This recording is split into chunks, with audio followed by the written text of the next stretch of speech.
Hello everyone! This week in art we're going to be drawing bumblebees, and we're also going to be using the principle of design called movement to make it look like our bumblebees are flying through the air. For this art lesson, you're going to need a piece of paper, a pencil with an eraser, and a black marker or crayon to outline our bumblebee with. You're also going to need some colors. That could be crayons, markers, colored pencils, oil pastels, paint. It's really up to you. First things first, we need to decide which way we want our paper to be. It could be tall ways or long ways like this. Now I think I'm going to keep my paper long ways because it gives me lots of room to draw my bumblebee and to include our lines that show movement. So once you've decided which way you want your paper, it's time to start drawing our bee. I'm going to put my finger right here. It's about the middle of my paper, but over to the left a little bit.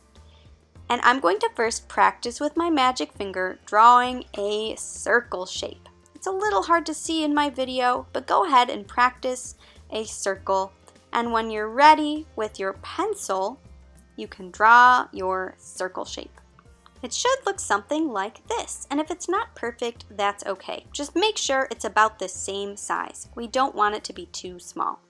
Now it's time to draw our bee's body. So about right here on my circle, I'm going to draw a nice curved line that curves up and then down. It's a very gentle curve. And I'm going to do the same thing near the bottom of that circle, or my bee's head, but the line's going to curve down and then up, just like that. Do your best to make yours look like mine, but remember, if it doesn't look exact, it's okay. There are many different species of bees, so maybe yours is a different species. Alright, I think it's time to add our bee's wings. Our bee needs to fly, so let's give him or her some wings. So I'm practicing first with my magic finger just to draw out the shape.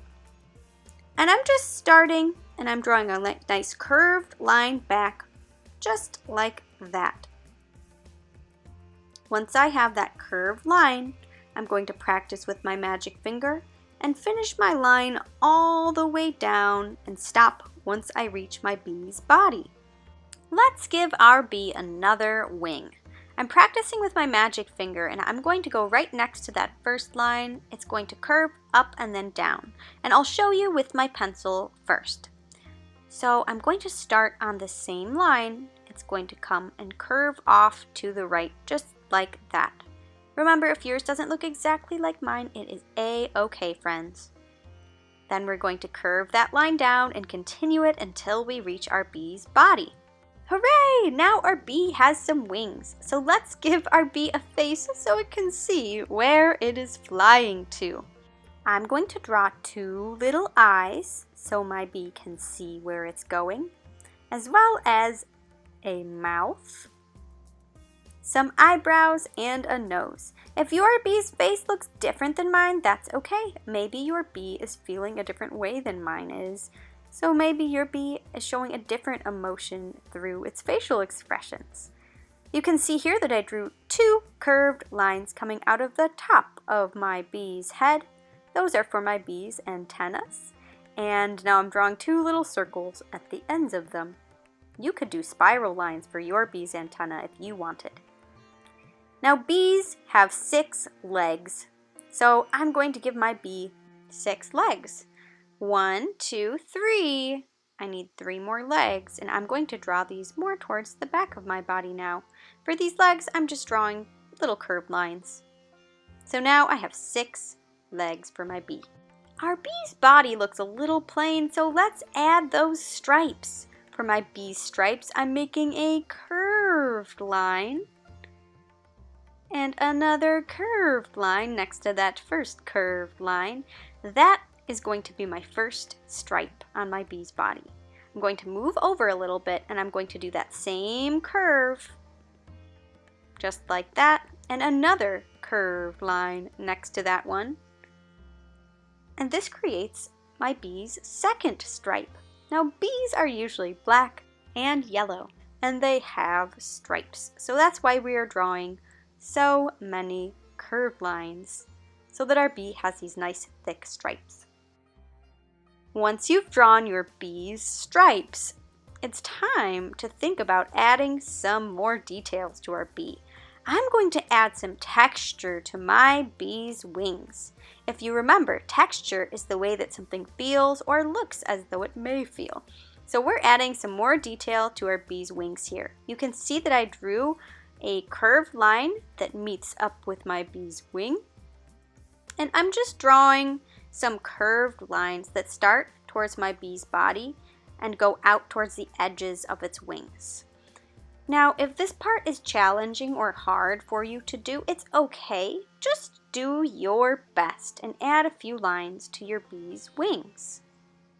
Now you can see that my bee's first wing has some little lines in it, and I'm going to do the same thing with my bee's second wing. I'm drawing a curved line up till I meet the top of that shape, and drawing some more lines coming off of that first line that I drew that go out towards the edge of that wing. This part doesn't have to be perfect. I think adding some texture to the wings, though, helps to make our artwork look more interesting. Okay, I think adding that texture really makes our bee look more realistic. Next, we're going to take our black marker or crayon and carefully outline all of our pencil lines, and this will help to add some contrast. It will help to make our bee really stand out in our artwork.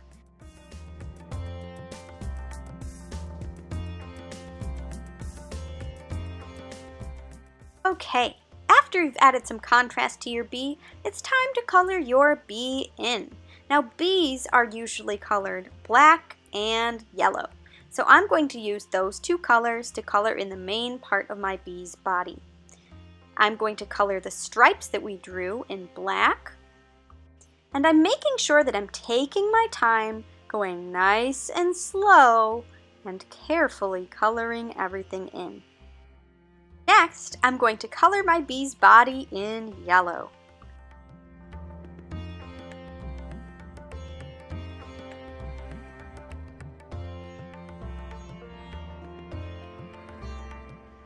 And now I'm going to color my bee's head in that same color yellow.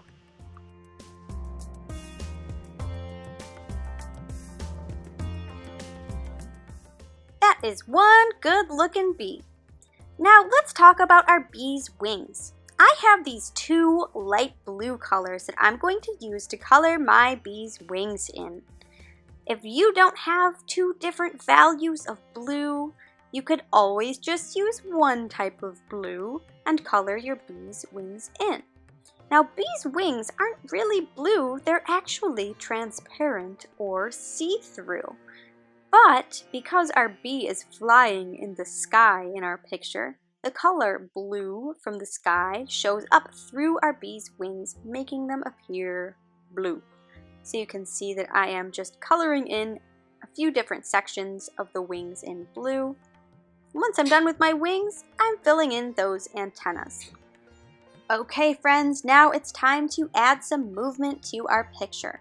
I want you to choose 3 or 4 colors to work with today to add some movement in our background. You can see that I have purple, orange, blue, and a light green. And I'm going to be using these 4 colors to add movement to the background of my picture. Once you have selected your 3 or 4 colors, choose one, and we're going to practice making spiral lines first with our magic finger and then with our marker. We're going to be using one marker at a time here. You can see that I'm drawing a long curvy line and then making the end into a curl or a spiral. Adding these lines helps to add movement to our picture. When we look at our picture, it looks like that bee is flying through the air. Movement in artwork is when your eye moves all around your picture. So we're going to create that effect with our lines. So boys and girls, for this part, I want you to just have fun and make some spiral lines. You don't have to draw every single line that I am drawing. I want you to be creative, use whatever that first color is that you chose, and just make some spiral lines coming off of the back of your bee. I'm going to use this same color green all throughout my picture, and I'm going to draw these spirally lines with the same color. Because I'm using the same color all throughout my artwork, I'm giving my artwork rhythm and unity.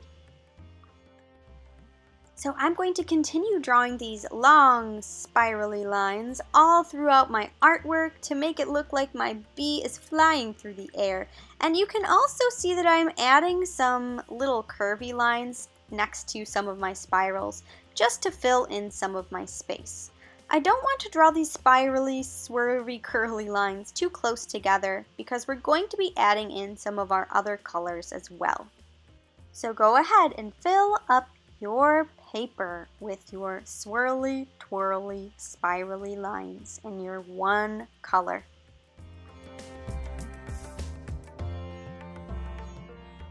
Okay, I'm almost done adding my spirals and some of my little curved lines in between my spirals with my first color. Wow, adding all of those spiral lines really helps to add movement to our picture. When I look at that picture, my eye moves all along those spirals, all around the page, and it really does look like those little spiral lines are wind coming off of our bee's wings. So now I'm taking my second color, I chose purple for my second color, and I'm adding a few more spirals in some of the spaces that are empty, some long lines with spirally ends, and I'm also adding some little curved lines just next to some of my green spiral lines. I'm just trying to make sure that I'm filling up my page with my purple marker just as much as I did with my green marker. Again, this will help to add some unity to my artwork, which makes it look like everything belongs together, and it also adds rhythm. If you remember, rhythm is created in artwork when we repeat lines, colors, and shapes all throughout the picture, and it almost gives the picture a visual beat. So I'm going to continue using my purple marker to add some swirly lines and some curvy lines in any spaces around my paper where I think it needs purple.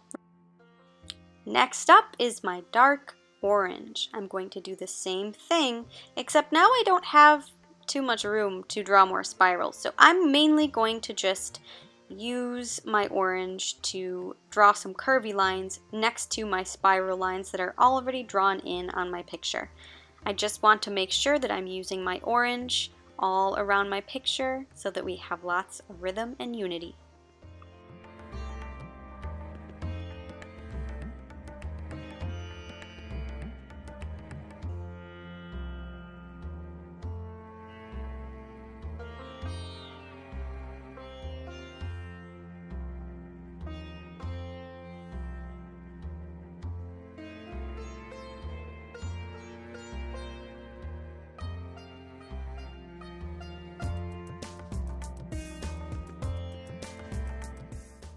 Okay, I'm on my fourth and final color. Now there is not much room left at all, so I'm just finding the blank spaces around my picture and drawing little curved lines, making sure that I'm using this blue, this fourth color, all throughout my picture.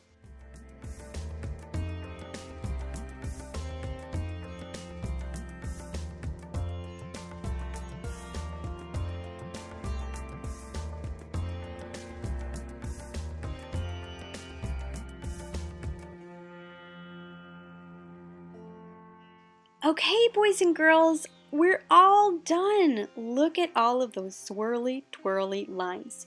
I think adding all of those spiral lines really adds movement to our picture. When I look at my bee artwork, my eye moves all around the page. This artwork has lots of rhythm as well as unity, and it really does look like our bee is flying through a very colorful breeze. I hope you had fun creating this artwork with me this week, and I cannot wait to see your bee pictures that have movement, rhythm, and unity. Have fun!